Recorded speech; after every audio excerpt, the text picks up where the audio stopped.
కృష్ణ జై.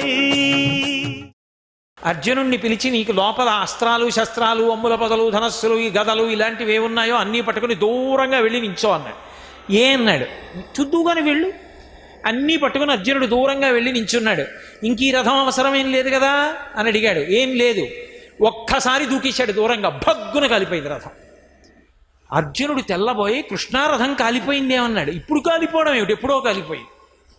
భీష్మ ద్రోణ కర్ణ శల్య మహానుభావులు వేసినటువంటి అస్త్రాల ధాటికి ఇది కాలిపోయింది. లోపల నువ్వు ఉన్నావని మిగల్చాను, విజయం వచ్చిందని ఇప్పుడు వదిలేశాను కాలిపోమ్మన్నాడు.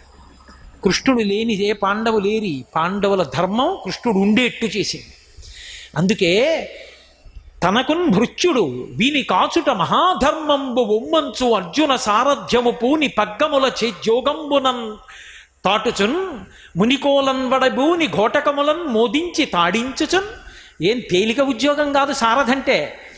గుర్రాలకి కట్టిన పగ్గాలు ఎడంచేత్తో పట్టుకోవాలి, పట్టుకుని గుర్రాలు ఎవరి వైపు వెళ్ళాలో అలా వెళ్ళాలి, ఎవరి దగ్గరికి వెళ్ళినప్పుడు ఎలా రథం వెళ్ళాలో అలాగే వెళ్ళాలి, అంతేకాని ఇంకోలా వెళ్ళకూడదు. ఎదురుగుండా ఎవరో కనబడ్డారనుకోండి, ఆయన దగ్గరికి వెళ్ళినప్పుడు ఎలా వెళ్ళినా పర్వాలేదు. ద్రోణాచార్యుల వారు కనబడ్డారనుకోండి, రథం ద్రోణాచార్యుల వారిని ఎడం వైపు ఉండేటట్టుగా వెళ్ళకూడదు. గురువుగారు కాబట్టి గురువుగారు తన కుడి చేతి వైపు ఉండేటట్టుగా వెళ్ళాలి తప్ప గురువుగారు తనకి ఎడం పక్కకు వచ్చేట్టు వెళ్ళకూడదు. విరాట పర్వంలో అర్జునుడు చెప్తాడు, ఎప్పుడూ నా రథం ద్రోణాచార్యుల వారు నా ఎడం పక్కకు వచ్చేట్టు నడపద్దని చెప్తాడు.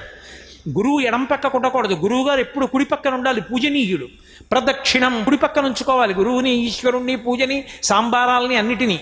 అందుకని సారథి అంటే ఇవన్నీ తెలిసి ఉండాలి. సర్వం శ్రీ ఉమామహేశ్వర పరబ్రహ్మార్పణమస్తు. స్వస్తి.